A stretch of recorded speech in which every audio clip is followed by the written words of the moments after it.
season, they've had a win streak of 11 games. They currently sit at 13-3 overall, a perfect 4-0 in Sun Belt Conference play. Coming up, we're going to visit with junior guard Chrislyn Rose. She's here with us tonight. But right now, I want to welcome in for the first time this season here to Lost Pizza, the head coach of the defending Sun Belt Tournament champions in the first place. It's Destinee Raptors. How you doing, Coach? I'm doing good. Let me just tell y'all, we done been on the road for a while, so it's really good to see y'all because it feels like we just been on the road for a while. We got another week on the road, so we got to go out and take care of business, but we can't wait to get home to you.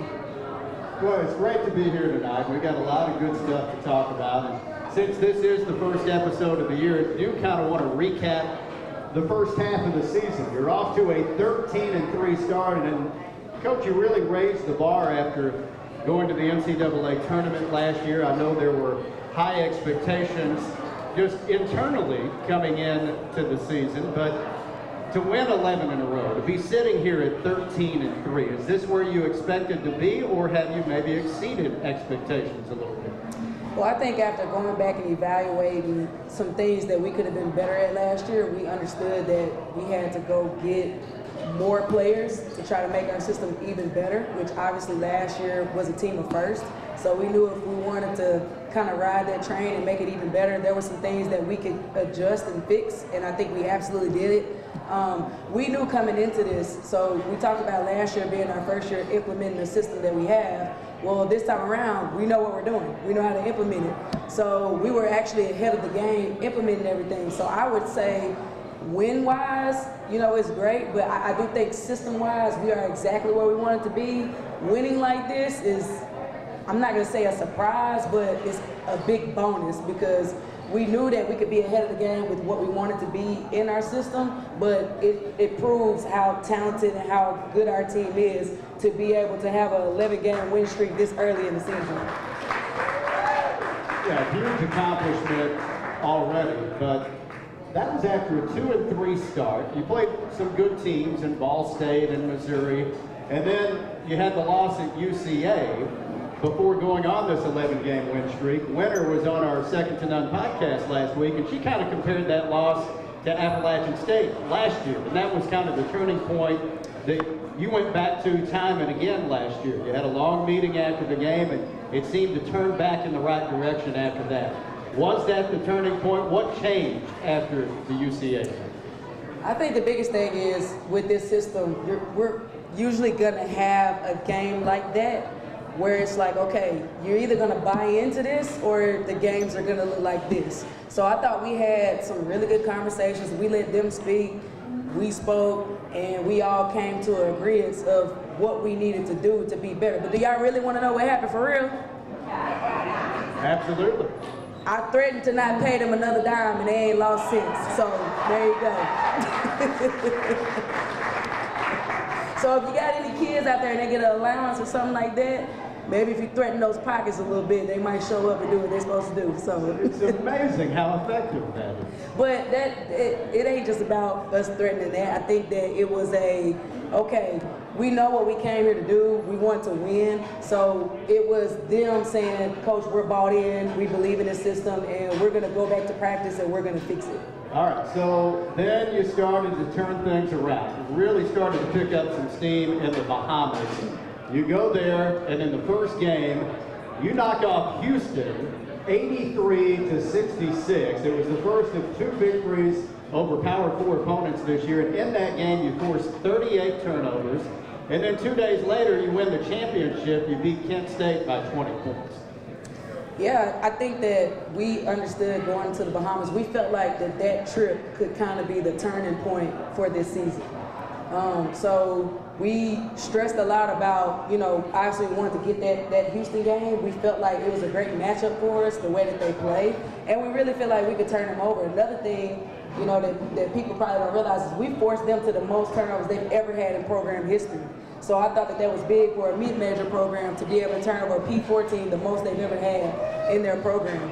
And I think it just speaks to the level of this press. I thought our press was good last year. I think we've taken 2 steps up with our press this year. Yeah, you're forcing 28 turnovers a game. That's 3rd most in the nation. You're also leading the nation in three-point field goal attempts. It's a really, really fun brand of basketball, and I'm sure as good as last year, you've kind of taken your vision to a different level now. Yeah, I think that we trust the system. We work hard at it every single day. We're going to turn you over. We're going to make shots. We're going to have a bunch of possessions. So I just think if you're not watching this team, I think you're missing out because it's a fun style. It's not like we're scoring in the 40s. We're averaging almost close to 80 points a game, you know, and we're turning people over, and there's a ton of possession. So I think that we have a style of play that people can be proud of and a style of play that people can really get behind. Continuing to visit with Destinee Rogers out here at Lost Pizza. We're live with the Red Bulls presented by Greenway Equipment. Now, we mentioned the Houston win. That was the first of 2 Power 4 victories this year. The second came 8 days ago when you went over to Fayetteville. Won that game, 91-82. You led by as many as 19 in the fourth quarter. And Ron Bowman's here, and he says, Coach, growing up in the state, did the win over Arkansas just mean more to you? Boo pig.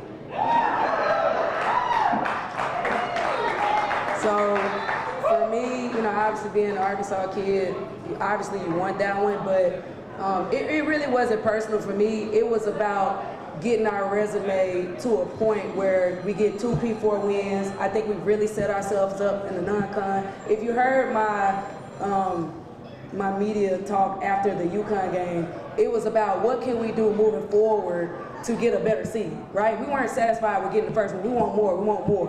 So what can we do to set ourselves up not to get a 15 seed? So we put together a schedule that was tougher because we knew that we would be better and we could win. We've done our jobs, and now solidifying 2 P4 wins, when you look back at our resume, we're going to do really well in our conference, and then you look back at our non-con, well now we probably won't get a 15 seed when we can get back. So that was the whole point of wanting to get that win, was to give ourselves a great chance to have a great resume to get a higher seed in the tournament to go win a game.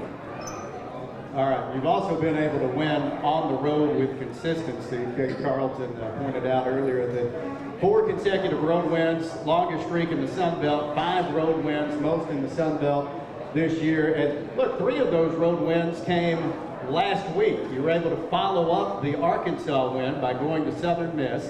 You come back from double digits down in the first half to win that game. And then you took on a ULM team on the road Saturday that was undefeated at home this year and able to win that one 89-71.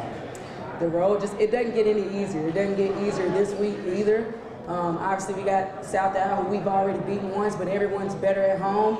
And then we have another tough task on Saturday going to beat Troy, who has not lost at home either. So we've done it twice already, giving somebody their first loss at home. I guess we got to do it again. But it's on us to stay humble, to stay hungry. I tell them every single day, the moment that you relax, the moment you get comfortable is the moment you lose. And we will not let our program relax right now. We're going to keep going. Yeah, go ahead.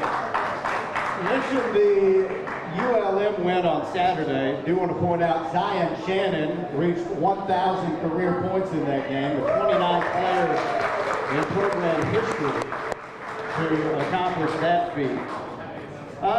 Billy Holland's here. He says, Coach, stifling defense is the word to use.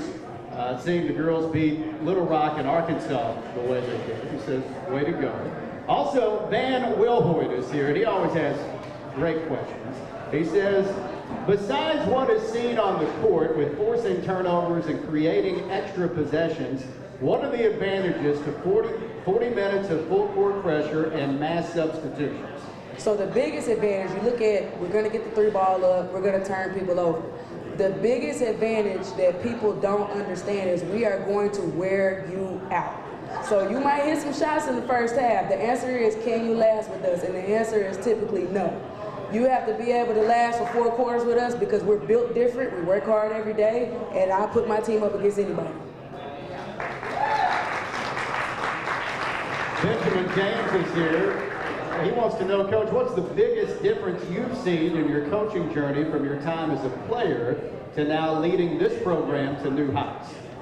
I think the biggest thing that I've learned is as a young head coach was the first 2 years, you know, you kind of get thrown in the fire, you kind of stuck with a couple players, so you kind of have to adjust to them. I think I had to learn that they're going to have to adjust to me because I've always wanted to press. I've always wanted to play fast. We didn't have the roster to do it.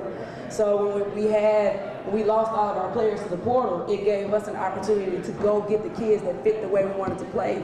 And I had a choice to either trust the vision that I felt like I had, what God gave me for this program, or just continue to adjust to others. So the biggest thing I probably learned is trusting my gut, sticking to what I know, and just being able to work hard in that. And we went out and we got the players and the staff that blends perfectly for the system. So I got to give a shout out to my staff because they went out and they got these players, and then a shout out to our players for trusting us and coming to be a part of this.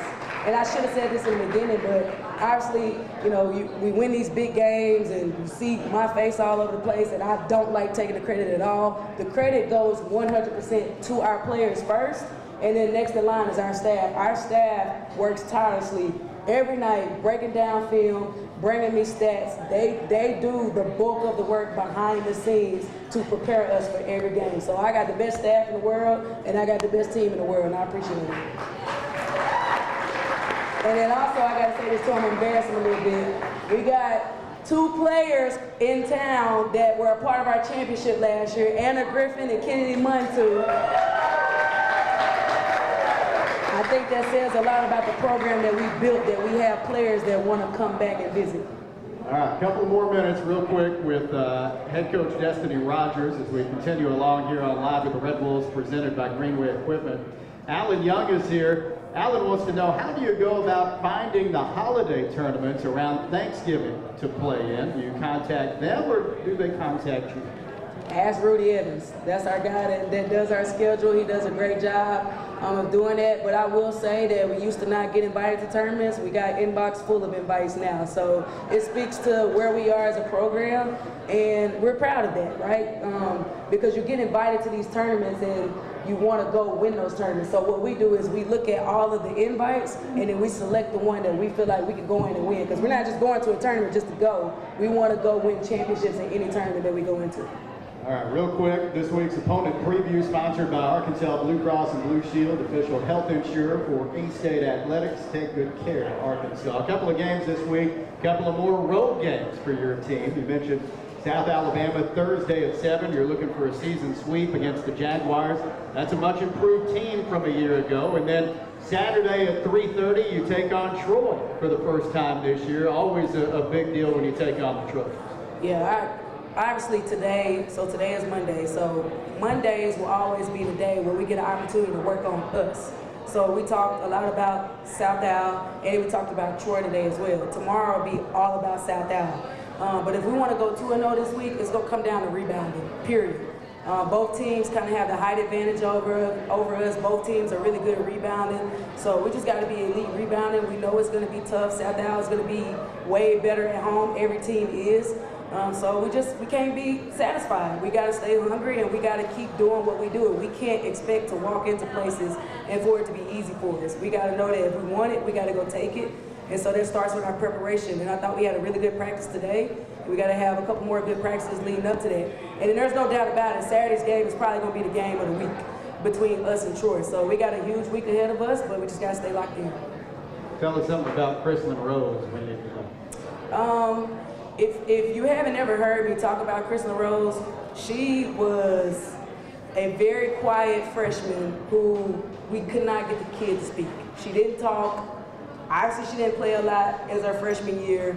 And I need to do a better job of doing this. I don't give her flowers enough, but to see how much she's grown from her freshman year to now, it makes me so proud just to see how far she's come. To go from somebody who didn't talk a lot, didn't play a lot, to now a all-conference player who is consistent every day and night, and who comes in and not only scores, but is going to get people involved, be that leader for us on the floor. Her growth has just been out of this world, and she's just a junior doing what she's doing. So I couldn't be more proud of her.